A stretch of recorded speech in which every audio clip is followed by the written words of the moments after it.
You're listening to Monday Science Podcast, the show that brings you the latest in science, technology, and health with your host, me, Dr. Bahijja Raimi-Abraham.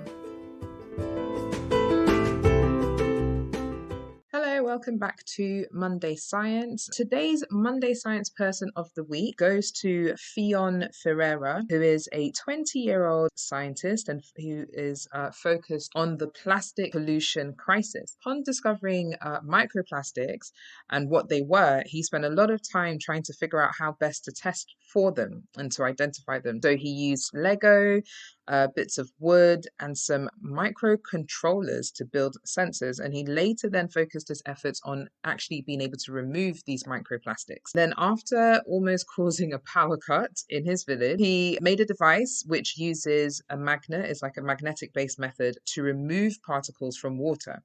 And this process seemed to have a surprisingly high extraction rate compared to current methods, as well as being fast, non-harmful, and clean. So Theon is constantly working on improving his designs and works with global organizations to advance the transition towards a circular economy for plastic. So yeah, some really amazing stuff. Got a very interesting headline for you. So as we all know, over the last year or so, obviously restaurants being closed and a bigger drive for, things like delivery services, as well as even drive-throughs.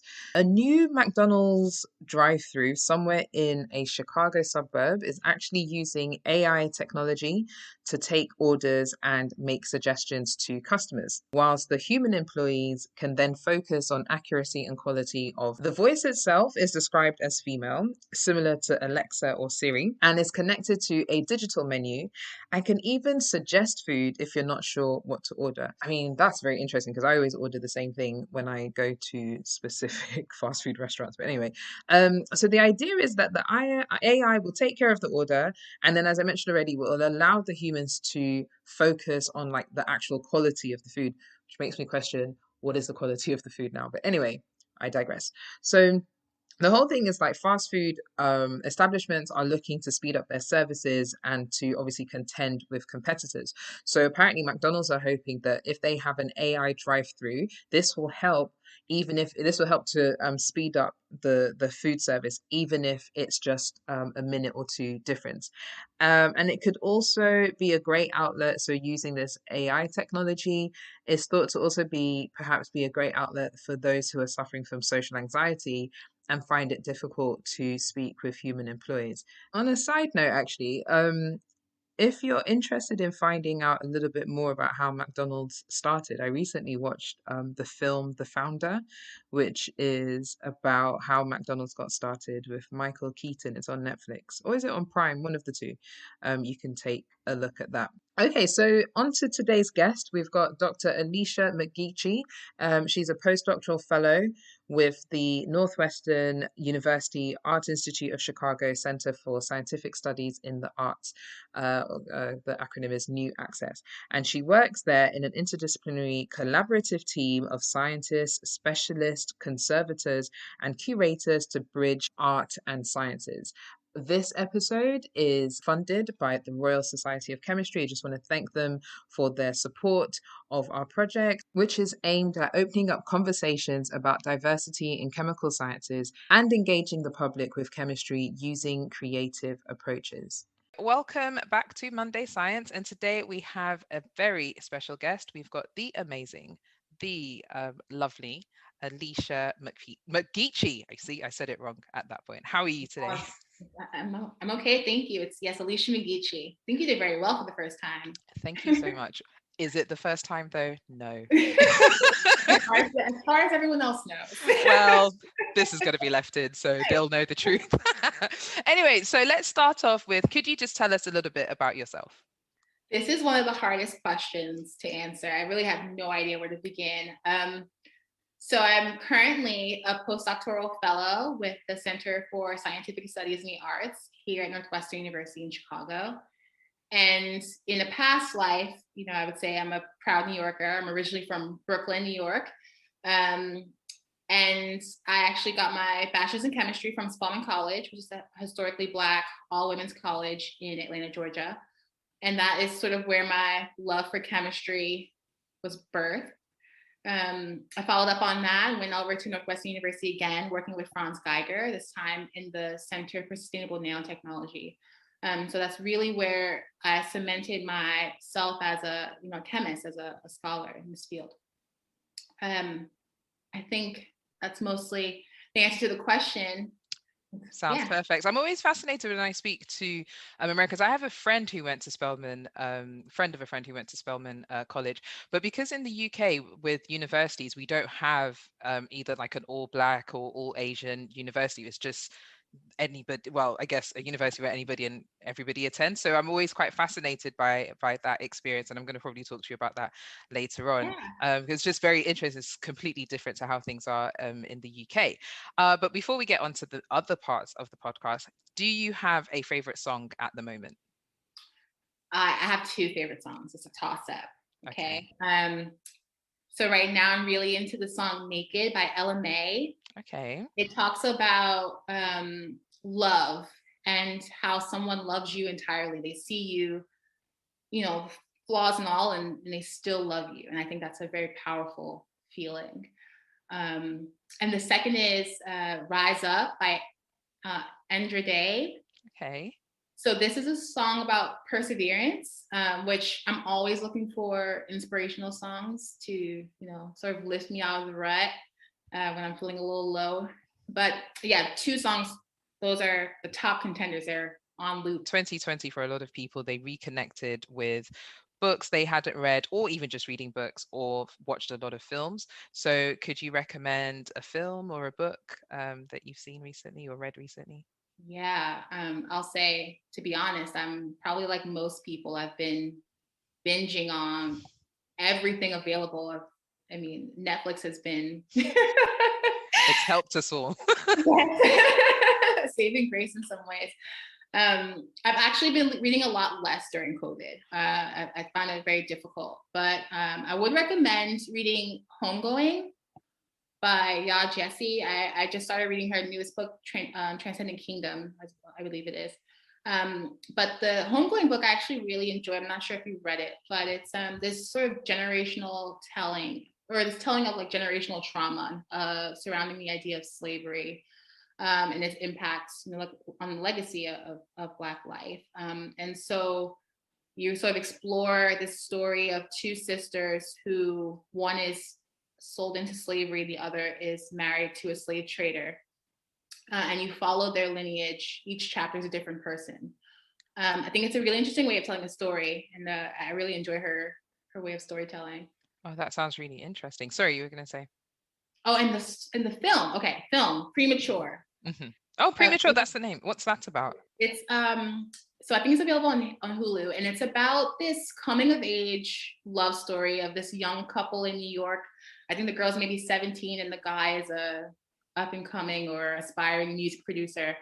But it's really told in this a really poetic way, because the main character is a poet, and it has this really 90s feel. But it's a recent movie, I think 2019, 2020, and I think it was the last movie I saw before COVID. Before silence. Yeah. Before dum dum dum. You know where we are. Yeah. Okay. Thank you. Those are really good recommendations, and I'm definitely going to look into that. I'm similar to you in that last year I haven't really read.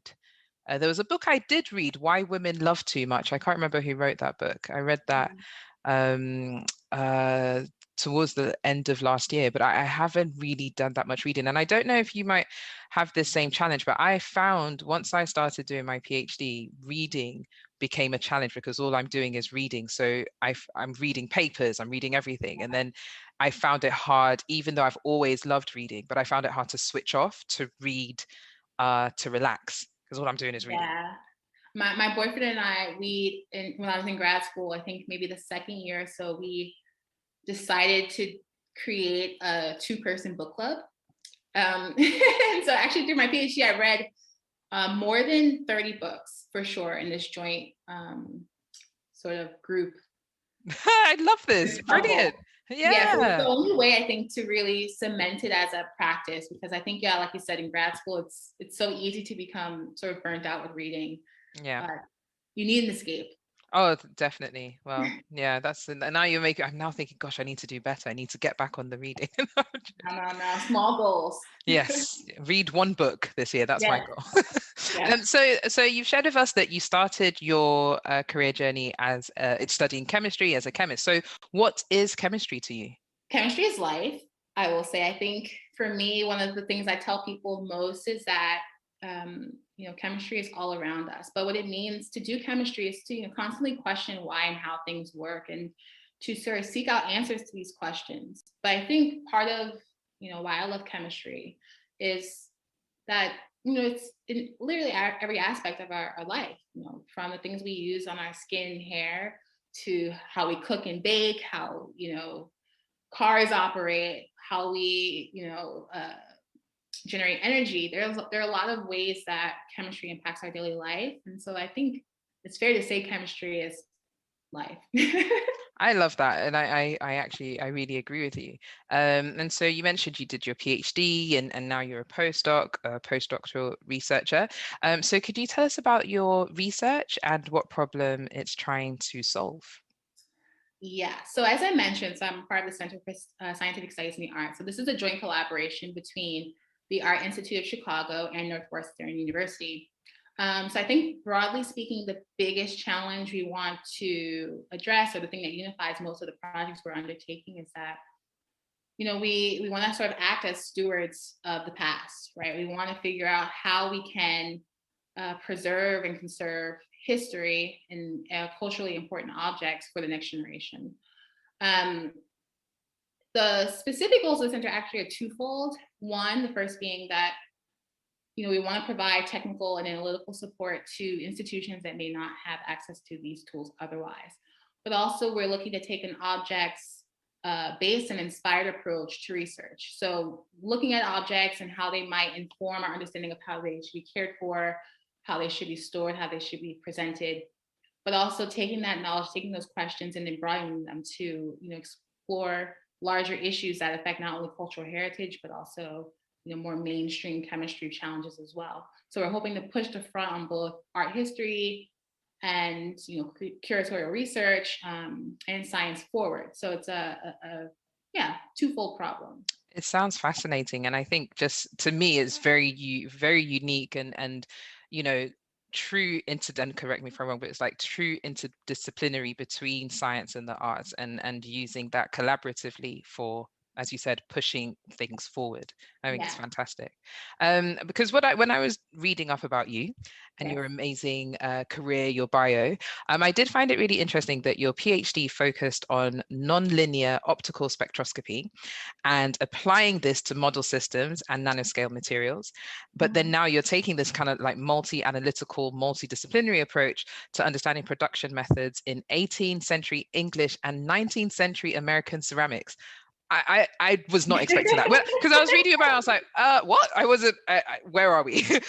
So yeah, and it's also important, I think, for people whether interested in STEM or interested in pursuing an academic career to understand that there is no one traditional route, and I think too much the narrative can sometimes be, oh, if you did a certain topic for your PhD or your undergrad or whatever, that's what you should stay in. And I think your career and what you're doing now is such a perfect example of how things can flow. And so I guess I just want to understand, how did this transition occur? How did you get here, and why ceramics as well? And also, I'm sorry, I'm asking like all the questions in one go, and apologies for the bombarding, but why ceramics? How did you do this? And also, why 18th? I'm like, why did you do this? 18th century English and 19th century American ceramics. Everything. Okay, there's a lot to unpack there. So I'll say I'm going to be completely honest, and I think that's what's appreciated. Towards the end of my PhD, I had no idea what was going on. I didn't know what I wanted to do. And I had this sort of reckoning that, I just need to figure out what's going to happen for me. I had some questions about whether I was interested more, in scientific outreach and education, more so than research. And I wasn't quite sure exactly whether I was falling out of love with the research I was doing at the moment, or if it was because I was in the lab. And, it's really hard to disentangle that without perspective, right? So I actually had the good fortune of finding this program at Northwestern. It's called the Graduate Engagement Opportunities Community Practicum. And essentially this allows students to take a quarter-long, so maybe 10-week internship at a community-facing organization. And for me, that meant going to the Museum of Science and Industry here in Chicago. And I was working in their education department. And so that sort of allowed me to see what a career in museum education could be like. And I'll say I particularly was interested in exploring museums because I think they're actually a really interesting way of engaging with the public. There are a lot of different program types, a lot of different opportunities, whether in gallery or in sort of breakout rooms, classrooms, what have you. But I think people are always more interested in seeing these visual elements, and I think they mean a lot for people and myself as well. But in terms of moving from that internship to now coming into a postdoc position at the Met, the Metropolitan Museum of Art in New York, it was actually just. I'm sorry. Yeah. I'm sorry. Stop me. It's just dawned on me that you're at the Met. I was at the Met. Now you were at the Met. Yes. It's just hit me. Well, because I as I said, I read your bio and I was like, yeah, the Met. And then as you're saying it now, I was like, the Met. Yes, capital. Yes, capital M. Sorry, continue. Because as you're talking, I was like, yeah, I read. Yeah, I know this. And then I'm like, no, the capital M Met. Yeah. Wow. Yeah. Amazing. Yeah, it was, amazing. Honestly, it was really a life-changing sort of event. But it was, fortunate because my advisor I discussed openly with him that, I wasn't sure what I wanted to do. And I had ideas about things I might want to do. I knew for sure what I did not want to do. And so together we sort of, bounce ideas around about what my future could look like. And I think for him, his original idea was something like science writing, which I considered, but I said, oh, I'm not sure yet. And he'd sent me this email. He forwarded me an email from someone at the Met at that time saying, hey, we have this fellowship opportunity in our department, and we'd love for you to disseminate this information widely to whoever you think might, benefit from it. And I honestly wasn't going to apply. I applied the last day, like 5 minutes before it was due. I said, let me just go through with it. And yeah, it worked out amazingly well for me, I think. I had an amazing time there at the Met. And so in terms of moving towards research goals in this sort of cultural heritage field and how I figured out what I would do, to be honest, I had no idea about what I was going to research. I just knew I wanted to see what the potential was there. I don't have a strong art historical background. I took maybe one class in art history in college and said, okay, got it. Ran with that. But I was actually mostly focused at that point or interested in understanding sort of the questions that would pertain most to art of the African diaspora. Just because I felt like that wasn't something that was being widely explored. And, I think, in understanding these objects, we can begin to talk more about the evolution of African art, African American art, Black art, and how it fits into the larger conversation, both globally, but here, more specifically in American art. So that was my original plan, but that shifted a lot actually when I got to the Met. I think you asked why ceramics. I can jump onto that now. Yeah, I'm just really enjoying listening to your journey and just fascinated actually. But yeah, why ceramics and then the 18th, I guess it all ties in, doesn't it? Ceramics and comparing 18th century English culture, I guess, to 19th century American, and why those different decades, centuries. Centuries, yeah. So I'll start because I know you're probably interested in knowing what ceramics are too. But ceramics are typically, I think, defined as something that is either entirely or principally composed of clay. and that is heated. So that would include things like porcelain, earthenware, stoneware, but also could include things like cement and brick, and some people may include glass. But in each case, you have something that is transformed by heat. From a historical point of view, these are actually really interesting. Ceramics are interesting because they tell us a lot about how people live. So first of all, they're used for dating extensively. I think, it's well known for a lot of cultures about what forms were popular when, how they were being made at that time. So that helps you figure out dating when you go to like archaeological sites, for instance. But it also tells you about how people live. So were they making pots for cooking? Were these for storage? Were they made in a specific way? Were they ceremonial? All those things help us to fill in things we have no way of knowing otherwise, right? And then the question of 18th and 19th century ceramics, I'll be honest, I won't say no interest. I had not a lot. Didn't have the appreciation that I should have for the ceramics at that point. And I think that's okay to say. I think that's also part of the journey, right? You can see something and just think, oh, it's like, why is this important? Then when you delve deeper, and that's the beauty, I think, of research and being able to be immersed in something, is that you then really get to the depths of things and understand why it's important. Right, absolutely. So this project, I'll start with saying that the first project, one of the first major projects I was on the 18th century English porcelains from the Chelsea porcelain manufactory. And that was a project inspired by a conservator who I believe at that time had questions about what sort of technologies or what the artistic approach was to developing colored enamels. So enamels are sort of glassy-like materials that go over, in this case, a ceramic body, but their enamels specifically are used for maybe decoration, but they're similar to like glazes, which might provide some sort of protective coating onto a porcelain body. And so really, I think a lot of projects are born this way, in that curators and conservators who have more of an intimate knowledge of the pieces themselves and the sort of gaps in our understanding of how we think about them or how we care for them, for instance, how we treat them, sort of pose these questions. And, they have more of a global view of the art, and so they're in a position, I think, that's uniquely suited to question it. And so the goal of that project was to understand, first of all, what this factory was doing. How did they know what to do in terms of developing these colored glazes, and how did that change over time?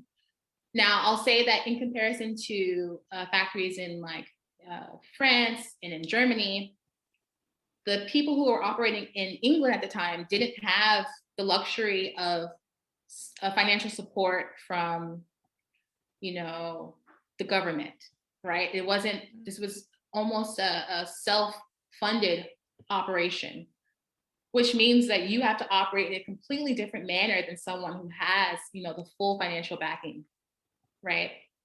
And so you make different choices. So how does that sort of position affect the choices you make? And so the goal was to sort of reconstruct, and I'll say that there is not a lot of information from the factory. They didn't keep notes. They don't have recipes. And sorry, just to clarify, Yeah. so from the English side, these would have been private, I guess, private artists, or artists with private funding, or manufacturers with private funding. So it wasn't part of like the government initiative to manufacture these things. So these are just individuals who've got whatever money they can to make these products. Essentially, yeah, there were a few projects that were commissioned, by British elites, but broadly speaking, they weren't going to be funded. At least, this is my understanding of art history. They weren't going to be funded by, the government. These were things that were almost, more private initiatives. But that being said, it's maybe not one person who's doing the work. It may be a collection of people. But these people valued their work and their contributions, their innovations so much that the practice would have been kept private. So the things you did would have been almost trade secrets. People had no idea.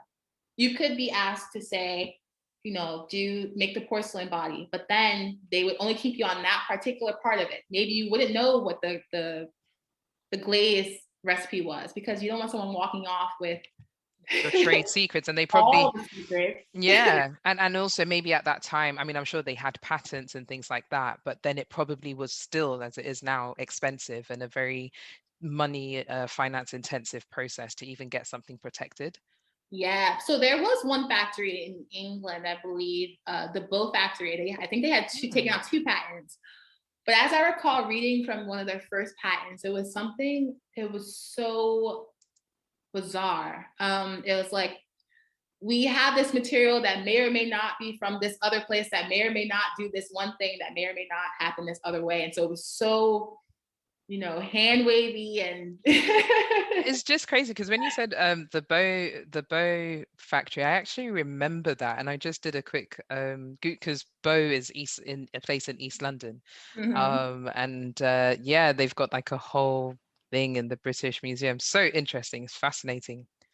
Yeah, I actually came to London, visit last year, or maybe, no, the year before, the summer before, and actually went to where the Chelsea factory would have been. And so these were actually, you can actually follow this progression of this site, because they had land deeds that survived.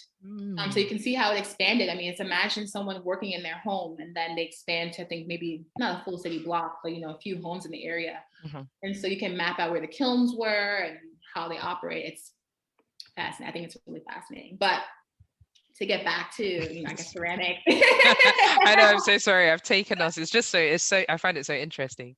No, but there's a question of how they connect to 19th Right. century American work. So, I mean, I think, yeah, it's sort of interesting, but then also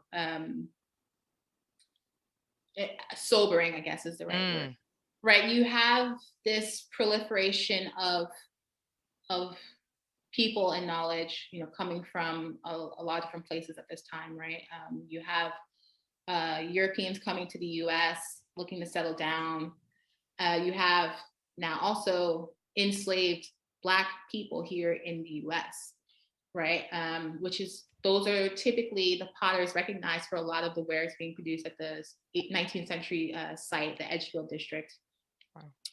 And so you have people who are coming from England, who are coming from Germany, who are again settling and bringing along sort of their knowledge of pottery and porcelain technology. But then you also have influences from, the slaves themselves, who may have had some traditions from their homeland that they're carrying over as well. So you start to see this influence of, different people, but all captured in this one place. And I think that's one of the most interesting things about ceramics, is that they preserve so much of the story in the clay. From a chemistry point of view, from a scientific point of view, we can really uncover a lot of the different ways that these influences come together. For instance, like on these Edgefield pieces, these, they really parallel some of the celadon glazes being used in China at the time too. And so it's the question of how or why did they arrive at this choice or this point, and why did they make these jugs? We don't know. These are things we are speculating on, but we're hoping that science, chemistry can really help us identify these questions. As you were saying, it's sobering, because it's very easy to hear these 18th century, 19th century, and be like, I wonder how that connects, and then you realize the journey of just things that have happened in history. And then, because as you were talking, I was like, okay, so and just again, I always say this, please correct me if I'm wrong, but for example, have you been able to, because you were giving your example there of pieces that have clear, maybe like Chinese influence and things like that. So have you been able to identify, let's say, a factory of some sort, or a product that was made in 19th century America that has evidence of some of the work tailing back to a country in Africa, let's say, based on the slave trade movement or anything like that? Have you been able to, is it that level of specificity? And then can you, in theory, then understand why now in the present day certain techniques are used when it comes to ceramics? Yeah, that's something we would hope, right? But in terms of these particular pieces, all right, so it's I don't know how to say this. I think we have to consider the fact that a lot of these potters weren't allowed to document practice, right? So at this point, literacy is punishable. There are a few potters who actually inscribe their work. So Dave Drake is one of the best known potters who enslaved. I mean, who was enslaved, and but he also incised and inscribed his work with poetry. And so this is an interesting idea because, I mean, to be so blatant, I mean, it's at a time where, it's punishable. And I'm not sure what the dynamics are there. I'm not, again, the art history is outside of my scope, but, there are things we don't know. And I think a lot of, this is a challenge with history, a lot of what we do know is sort of speculative because of the fact that it's coming from certain places that are outside of where the work is actually happening. But I think for these particular jugs, so to tell you more, they're pots made in the shapes of faces. So there'll be your face, like a human face, humanized faces on jugs, and we're not exactly sure why they were made or what their utility was. And so I think what the current speculation is on the West African influence is that the forms of the jugs is the West African influence, as opposed to material choices. But in order for us to identify, answer these questions, which I think it's a really good question. I think we need to have comparable pieces from West Africa at the same time, or just before, or to compare to, which again requires us to be more diligent in our assessment and study of African art, and how that now translates to the things we find here in the US. Yeah. Amazing. I mean, my mind is blown because I was here just wanting to talk about chemistry. How did I did not expect, I was just like, I was not expecting, and this is please note, this is not in any criticism, but I just wasn't expecting that depth of I have goosebumps right now because it's just, again, going back to your point of chemistry is around us, chemistry is life, and just how your knowledge of just everything that you're doing is connecting.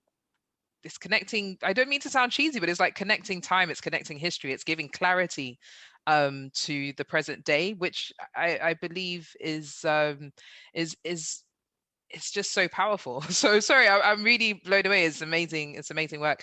I wanted to touch on, sorry, you could tell. No, I'm glad you're, You've got me flabbergasted. I meant to be hosting and being an amazing, what's it called, interviewer, and I'm like, I'm just so overwhelmed. But I wanted to, thank you so much for that insight. And I just looked up David Drake. I've got some reading to do there, and the pieces that you said of people's faces. Have you been able to identify who the artists are? Is there something we can look up? So yes and no. In terms of, so we know that these pieces were, I think, originally being produced in the Edgefield district. So this is in South Carolina, but there's this migration of the technique and these forms out to Texas, Louisiana, North Carolina, Georgia. So it's really, migrating out from there. So we have, that's sort of one of the overarching goals of the project, is to figure out, how can a chemistry inform our knowledge of how these techniques and forms and the science that went into their production sort of migrated with the people, how those material choices might change depending on your access to materials. So not yet, but we do know a few factories that were operating in the time, but we don't know specific slaves. We do some records may have the names of slaves that were maybe leased out to other sites, but those are not complete records. I mean, that's a history. The problem with record keeping is it's so dependent on the person who's in charge of keeping the record. Yeah, and also as well, different cultures have different way of transferring history. So there's always this conversation around European way of transferring history is written. In many African cultures and West Indian cultures, the way to transfer history is oral history. And so if it's not passed on, if the information is not passed on from generations to generations, then you lose that gap in terms of the oral history side of things. So yeah, and that holds too for these factories, for these European factories as well. I think this is something you'll have to fact check, and if it's wrong, you can edit it out. But I believe that during the French Revolution, Sèvres, which is another porcelain production company, hid their records in a vault so as to protect them from being destroyed. That level of care may or may not have been taken widely. I mean, it's not something I probably would have considered if I was in charge, but someone thought well enough to say, we need to protect these. These are important. And they're beautiful. Again, I literally everything you're saying, I'm like, oh, let me just search that because I want to remember everything. I want to talk about because there was so many pockets and gems as you're explaining your journey. And one of the things I like and I'm such an advocate for is being honest with yourself, and sometimes being honest with, well, not sometimes, being honest with the people around you, around where you're at with your career and your feelings about research and PhD life and everything. And I also had that same experience after doing my PhD. I did not want to do anything to do with science, or I just needed a break. I was like, I need to learn to be bored, and I just need to switch off. And I like what you said when you're like, you just were sort of done with it all really and needed a break. And then you spoke with your supervisor. And I think it's that thing of, we realize we sometimes people don't realize that mentorship is always around you. And if you have a good mentor, they will listen to your truth and support you within your truth, as opposed to tailoring it to what they want. And so I guess that leads me on to my next question, which is, what has your postdoc experience been like for you specifically? So my postdoc has been, I'll say very honestly, incredibly fruitful and rewarding. So as I mentioned, this is now my second postdoc here at Northwestern, but before this I was at the Met. It is a little awkward, I'll say too, that because I started this position here in Chicago, was it March 1st, I believe, was my first official day. April, maybe, yeah, March 1st. 2020. 2020. Ooh, okay. Okay. And February 20th or so is when we got the notice, like, you got to clear all your stuff out because, you got to go, the world's shutting down. And so, I started really in the middle of the pandemic. So I actually moved to Chicago in May of last year during, the pandemic. And so it was a little strange, especially because a lot of the work, like I said, we're trying to do is more hands-on, more object-based. It's meant to be, more a closer collaboration with conservators and curators and, museum staff inside of galleries and museum space. And having to now shift gears, I guess this is a true reflection of what it means to be a scientist, is to just, oh, that didn't work. I have to adaptability. Yeah, to be more adaptable, be more flexible. So we've shifted a lot to more fundamental questions that hopefully will have a lot of value for, the broader concerns of conservators and such. But in terms of, broadly speaking, across both opportunities, both positions, I've had the chance to meet with so many different types of people, so many people with different backgrounds, which I think has been very helpful for me because, there's a lot that goes into a museum display, which is not something that I myself appreciated as much on the other side. And I enjoy the conversations, the levels of, the layers of intellect around an object, which, again, I had not appreciated before starting. Yeah. Pretty much it. No, I mean it's yeah. I mean, I think there's again so many gems because I would say one of the things that, and it seems as if you sort of alluded to that as well, that 2020, because as scientists, we couldn't be in the lab, we couldn't be present with whatever it is we do, and so I actually think a lot of people, and maybe okay, let me speak for myself. I can't speak for a lot of people, but speak for myself.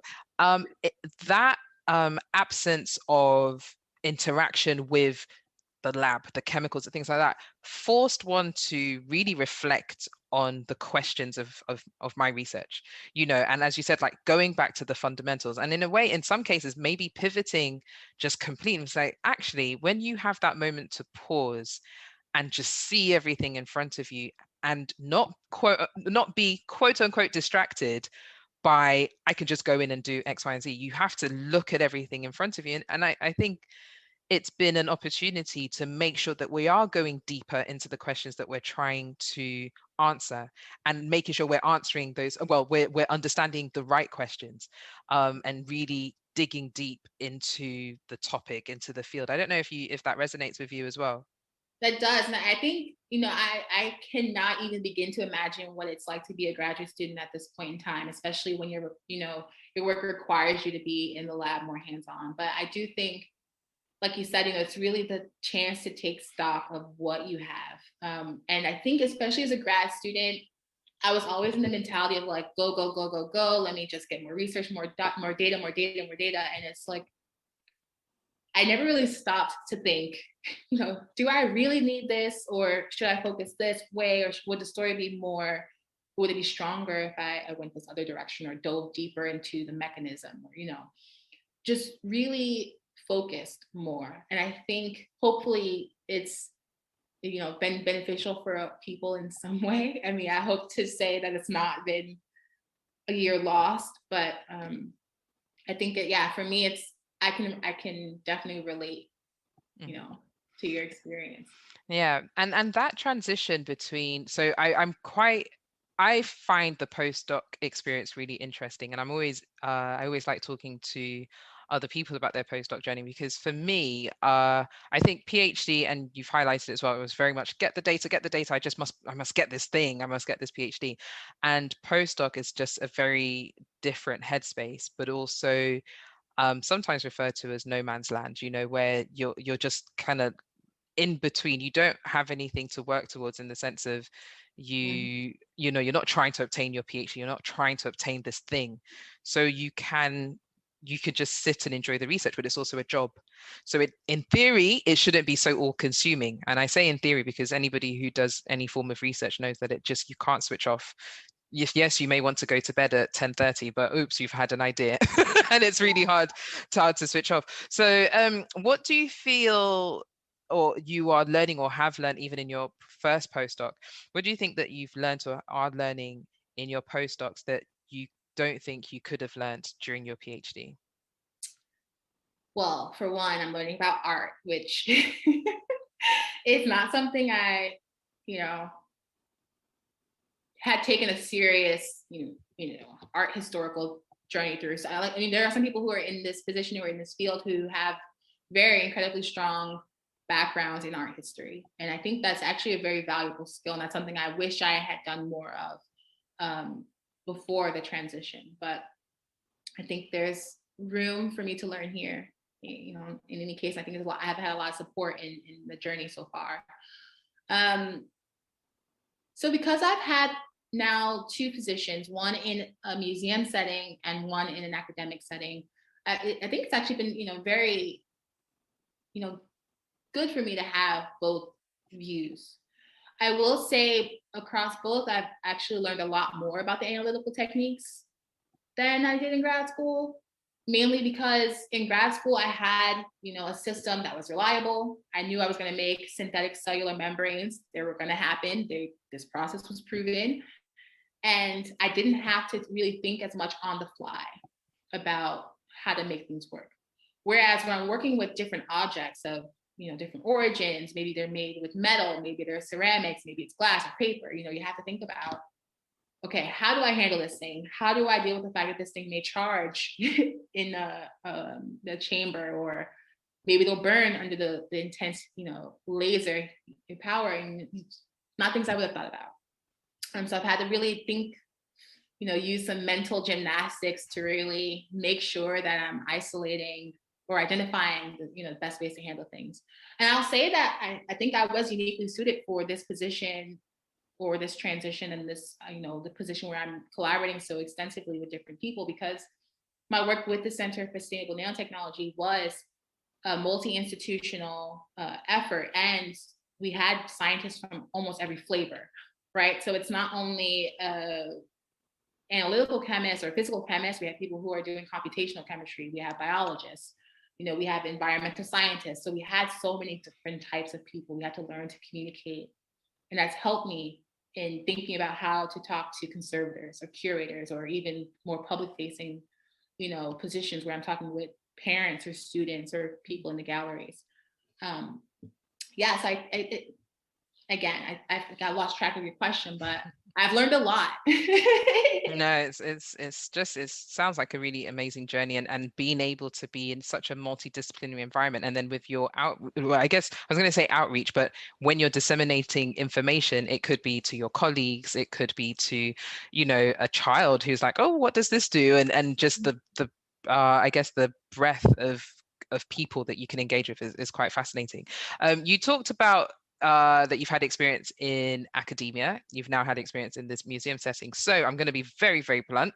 Do you plan on, I say staying, but now I understand you're not sort of in that academic environment. So do you, actually, let me reframe that question. Where do you think you're going to end up next? The worst question to ask somebody in their postdoc. I'm so sorry it's happening. I've got you for another few minutes. I'm going to ask. Where are you going? What's the plan? Yeah, I have no idea. I think at the moment, I do want to end up back in the museum side of things. I really did enjoy that experience. And I think that we can learn a lot about chemistry and art and such outside the classroom. I don't really feel like I need to be in the classroom. I think I haven't written it off if I'll stay in academia, but I'm leaning towards not staying. At the moment. I don't have a really good answer for why, but I mean, I actually don't like it when people ask those questions, because I think you can never know, but I just thought I'm going to use this opportunity to ask, because it ties on to this debate about academia versus, I say industry, or non-academia versus non-academic routes. And it's a constant debate that just people have, people feeling like if they decide to stay in academia, it's going to be horrible because of, this is in a very broad sense, horrible because of the politics in academia that people perceive. If they leave academia, there's this feeling of quote unquote like they failed, which I just think is ridiculous. And I hate that that's a narrative. But do you have, just before we go on to a couple more questions, do you have any thoughts on that? So this thought on the debate between academia and industry. Yeah. I have strong feelings, actually. There we go. I think that is one of the worst binary views that we can impose on grad students in general. I think it creates sort of, like you said, like, talking about this disappointment or failure. I think it creates that sense of, okay, if I would make another choice that's better for me, or where I see that I'm most needed or most valuable, but it doesn't fall into industry or academia, then I am somehow flawed. And I think as long as we are training students to do either or in terms of industry and academia, we are failing them, and we are under preparing them for the many ways that they can be chemists and scientists. And I think to be realistic, there are only so many jobs, right? If you only train them to do these two things, where do you leave the ones that, didn't see that as a future for themselves? And I think, I'll say universities are doing a lot for their students, but I definitely think there are some concrete ways that they could improve avenues to other careers that are not, Yeah, I'm 100% with you. I think it's a very bad narrative, and I do think though that part of that narrative. I don't know if you have this in America, but we have these doctoral training centers in the UK. So where it would be an academic institute with various different companies, industrial companies, something like that. So we have a lot of that, and we're having a lot more of those sort of setups. So you could have somebody doing a PhD that's just funded by whoever, a government council, research council, or it's with this kind of doctoral training center with other industry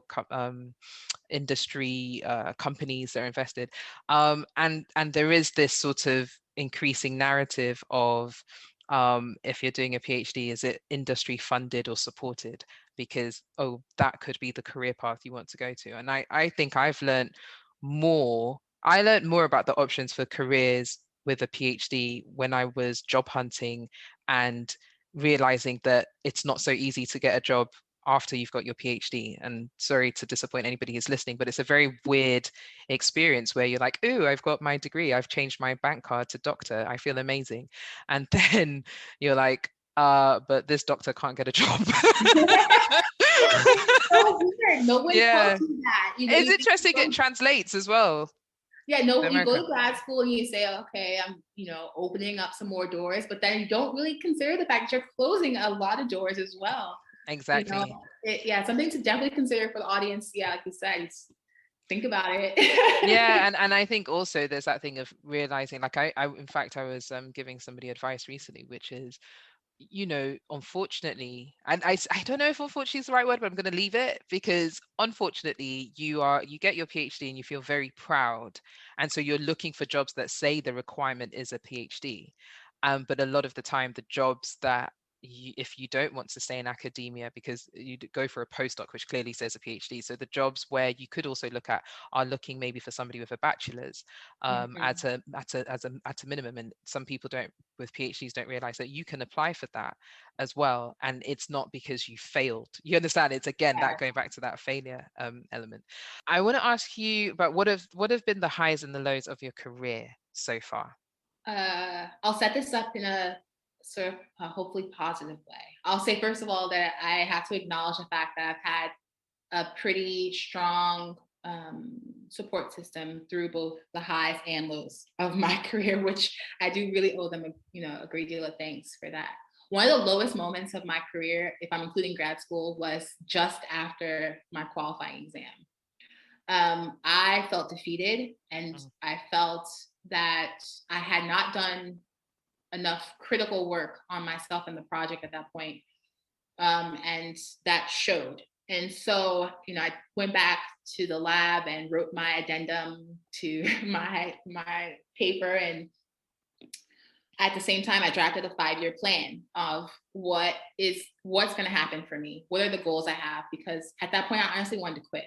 I wasn't sure that I was in the right place. I was really suffering from this sort of imposter syndrome, and I just needed to take a minute to reflect. And so that's how I started the 25 book, checklist, and travel and saving money and learning how to swim, which is the only thing I didn't actually accomplish. But, I did everything else on my sort of vision board, my checklist. And then I applied for a public speaking course, which is something I thought that I really needed at that moment, because I didn't feel that I communicated myself, well enough, and I needed to build that skill. And so that's something I did. That was one of the lows, but I really tried to make it a learning opportunity for myself. And then the highest moment, let's see. Oh yeah, okay. So now, literally, when I explain my research to my family, they get it. That's one of the highest things. My family could not understand what I was talking about before, no matter what language I used. I think there was a wall. And, but no, really, I think getting the fellowships at the Met, like I said, I really didn't think I would get it. And I think that it was a mutual leap of faith for the both of us, me and an institution. And yeah, I think that's probably one of the highest things, and that, and being invited to do a career talk at Spelman College, which amazing. I had never considered to be a thing. I mean, why would someone want to hear about my career? It turns out it's everyone wants to hear. It's amazing. Yeah. No, that's really amazing, and I really like how you turned the low around to a high.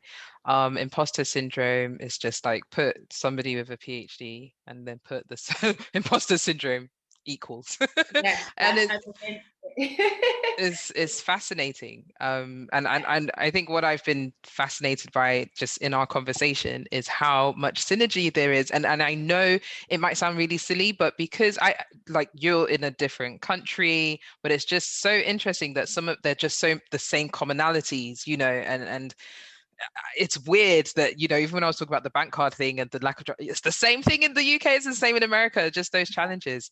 some things don't change. Yeah, it's fascinating. So yeah, we've come to the concluding part of the episode. I struggle with this part. Maybe I have to consider why I struggle with saying goodbye, but every time it comes to this stage of the interview, I'm always like, oh well, I guess I've got to let you go. So I just Stay as long as you'd like. oh, thanks. Don't say that, because I'll be like, so next week, are you ready? Okay, so to conclude, question number one: what does being a chemist mean to you? And do you identify as a chemist? Actually, I assumed you did. I do. I think Okay. I'll stick with that. It seems the most appropriate. But yeah, ask me in like a few years, it may change.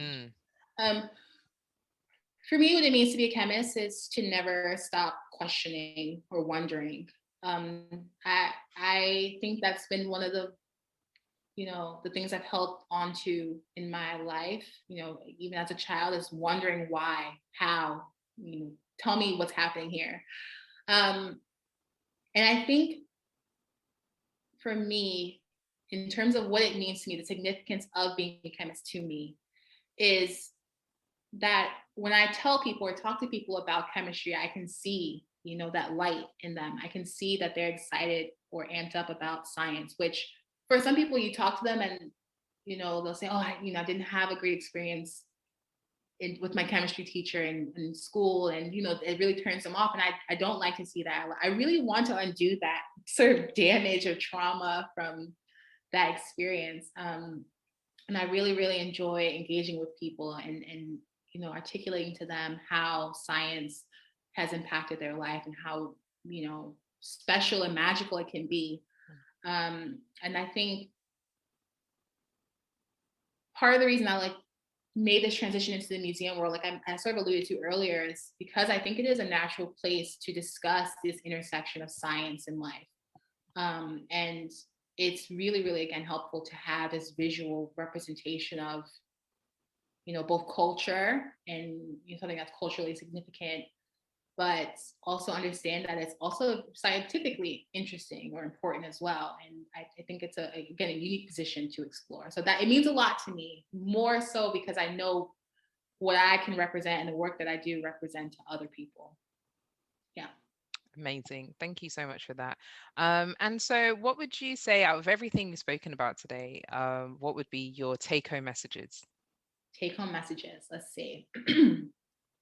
So just before this call, I actually talked to my granddad on a spur of the moment conversation, and he reminded me of something that I'd actually been thinking about before this. But he told me about my grandmother who passed away when I was younger. But he told me she'd say, this too shall pass. And if it doesn't pass or there's a wall in my way, I'm going to knock it down, which is the sort of philosophy that I have embraced as to, when you don't see a way, make a way, right? It's something that you can apply to existential problems, but also day-to-day lab activities. It's, I think, a really important thing to keep in mind. I think it reflects my journey. I did not know where I was going. I knew that there were things I wanted to do, and there's no clear path to do it, but I'm gonna find a way to do it anyway. It's something I think is important to keep in mind. Second one, let's see. When it's meant for you, all of the universe will conspire in helping you to achieve it. So this is a modification of a quote from the Alchemist. And I think, this reflects my life strategy. I have sort of lived in this way of allowing the universe to guide me in what is meant for me. I think it helps me to relieve stress on myself of trying to figure out, is this the right thing to do? Am I doing the best thing for myself? Is it the right answer? I'll never know. And I can't beat myself up trying to figure it out. So I sort of just, let it go, and hopefully universe will guide me through. Love that. Yeah. And the last will be just, on rough days, just, take a minute to reflect, take stock, figure out a plan, and that will help you to get through those next steps. Nothing is going to last forever. No moment is going to last forever. And so it's important to remember that. I think those are my 3 takeaways. None of them having to do with chemistry in particular, but go for it. That would be my one. Just don't say no to yourself.